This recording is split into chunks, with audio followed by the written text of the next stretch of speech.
So I guess I'm going to talk about Deep Fat Fried, and specifically about their Onion Nuggets show that I watched part of earlier this week. And in this show, this live stream, Paul gave his opinions on the Ukraine-Russia situation, the war. And his opinions are, to a lot of people, controversial, and a lot of people who are watching apparently don't like his opinions and think they're bad.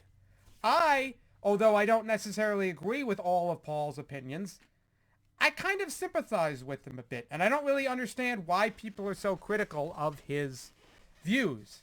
So I'm going to try to summarize to me what his views are and add mine in there to try to make it make sense, because I don't get this big backlash. Because ultimately, you have to weigh the pros and the cons. I think that's Paul's argument is, as Google claims, about up to 500,000 people have died, both sides combined, during this conflict. That's a lot of dead people. And although, yes, Ukraine is a sovereign nation, they should try to defend themselves, 500,000 people have died. So it wasn't worth it, because there are talks about a peace talk now. And I know Paul was suggesting to have a peace talk or some sort of negotiations to begin with. So if you're ultimately going to get to the point when you're having to have a peace talk anyway, when you're going to have to negotiate and say, all right, we'll give you this part, you can have that part. If that's the ultimate end all anyway, because both sides get tired of war, the United States gets tired of funding this war. Eventually it's like, all right, you guys got to talk it out and negotiate. If that's the ultimate goal, was it worth it having 500,000 people die to get to that point? Infrastructure destroyed, cities destroyed, lives destroyed.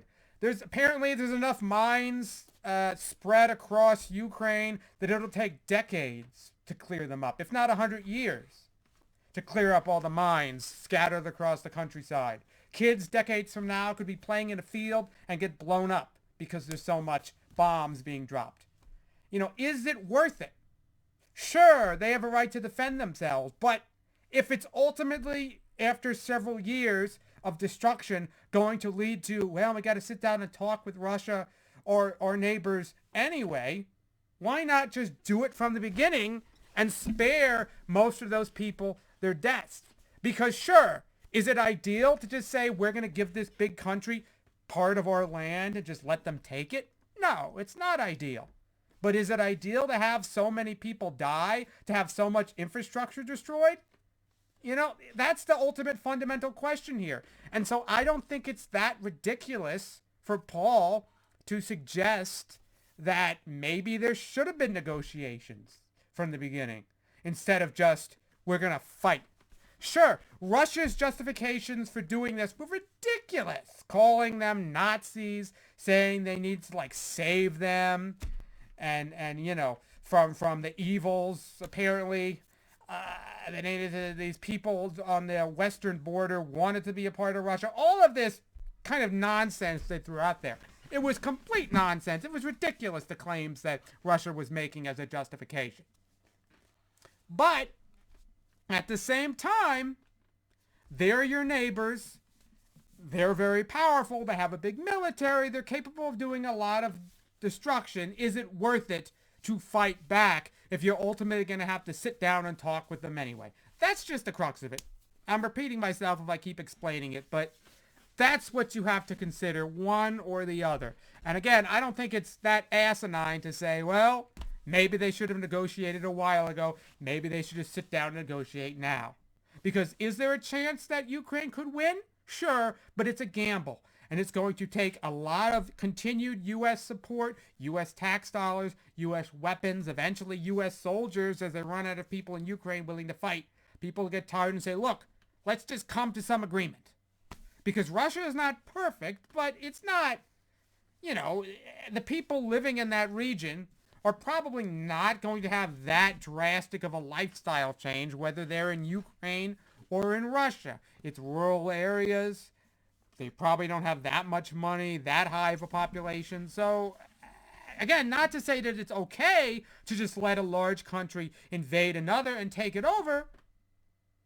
But if that country, Russia, has serious issues with, or concerns, they need to be addressed eventually.